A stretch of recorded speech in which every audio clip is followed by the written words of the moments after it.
U E کے صدر جو ہیں وہ آج اچانک انڈیا پہنچ گئے. ابھی جب بات کریں تو وہ انڈیا میں ہیں، یعنی شیخ محمد بن زید، اور ان کی جو ہے وہاں پہ پرائم منسٹر مودی سے ملاقات ہو رہی ہے.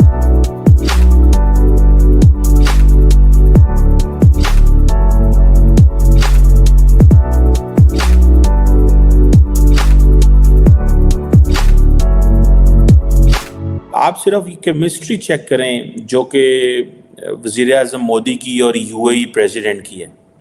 You will see this is something very extraordinary. اور ان کا جس طریقے سے پرتپاک استقبال کیا گیا ہے، جیسے ان کو ویلکم کیا گیا ہے، وہ اپنی مثال آپ تھا. احمد آباد کے اندر روڈ شو ہو رہا ہے، مودی اور یو ای کا شیخ مل کے لوگوں سے انٹریکشن کر رہے ہیں، بات چیت کر رہے ہیں، روڈ شو کر رہے ہیں.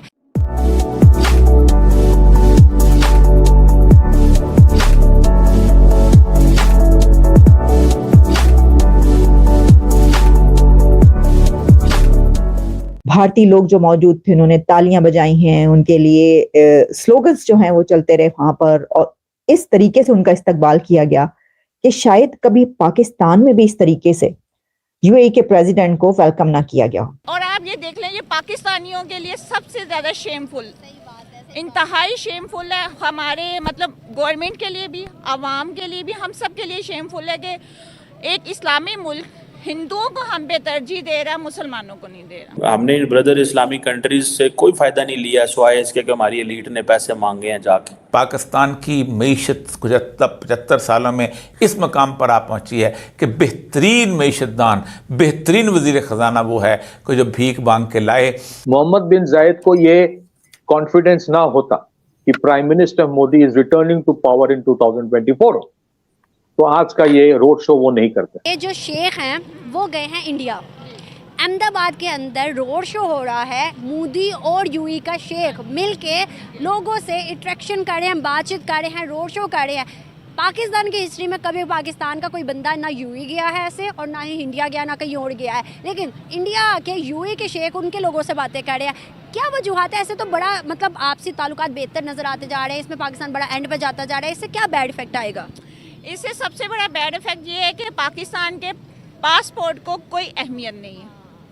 آپ دیکھ لیں، انڈیا ایک ہندو ملک ہے، اس کو ہمارے سعودی عرب سے لے کے دبئی، یو اے، جتنے اربن کنٹریز ہیں نا، ان سب نے کہہ لیں کہ ان کے اوپر انہوں نے اتنا کو امپیکٹ اپنا کر دیا ہے کہ وہ لوگ ان کو بالکل ایک ایسے لے رہے جیسے وہ اسپیشل لوگ ہیں. صحیح بات ہے.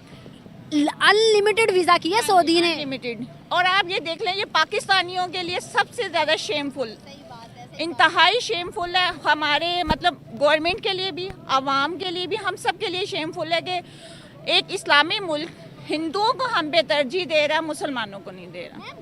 آپ کو نہیں لگتا کہ اب جو جرائم چل رہا ہے وہ ہندو مسلم تو ہے ہی نہیں، وہ تو ہے اکانومی کی وار. اگر کوئی بندہ ہندو بھی ہے، کافر بھی ہے، کوئی بھی ہے بھائی، وہ آگے جائے گا تو کوئی بھی اس کو اپنے ملک میں بلائے گا. اب دیکھیں، پاکستانی جب یہاں سے کوئی جاتا ہے تو بھیک مانگنے لگ جاتا ہے، کچھ بھی کرتا ہے وہاں جا کے. لیکن انڈین ایسے نہیں کرتا. جب انڈین نہیں کرتا تو انڈیا کو پریفرنس ملے گی نا. بالکل ملے گی، بالکل ملے گی. اب یہ دیکھیں، پاکستانی یہاں سے جاتے ہیں، جا کے بھیک مانگنا شروع کر دیتے ہیں. اس سے کس کی بدنامی ہے؟ پاکستان کی. انڈین لوگوں نے کبھی جا کے کیا، بنگالی لوگوں نے کبھی کیا. ایون آپ دیکھ لیں افغانستان ایسا کیا. افغانستان کیا، طالبان وٹ طالبان. آپ یہ دیکھیں کہ بے شک وہ جو بھی تھے، انہوں نے امریکہ جیسی سپر پاور کو شکست دی. اس کے بعد انہوں نے اپنے ملک کے اندر اتنی اچھی اپنی گورنمنٹ کی ہے کہ انہوں نے ایک الیکٹرک کار بنا لی. آپ بتا لیں پاکستان میں پچھلے 6-7 سالوں سے کوئی الیکٹرک بائک بھی نکلی ہو؟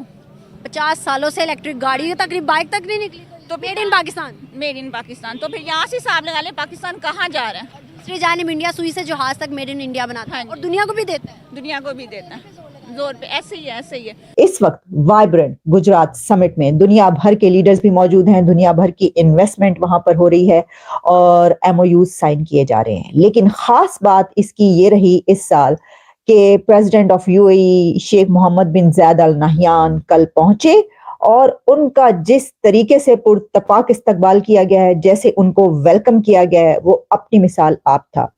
جب وہ پہنچے ہیں ایئرپورٹ پر، ان کو بھارت کے وزیر اعظم نریندر مودی صاحب خود لینے کے لیے گئے. شیخ زید صاحب جب آئے، ان کی ملاقاتیں ایکسٹرنل افیئر منسٹر سے لے کر اجیب ڈوول صاحب تک ہوئی سب سے. اس کے بعد ہوا کیا؟ اس کے بعد ان کو لے کر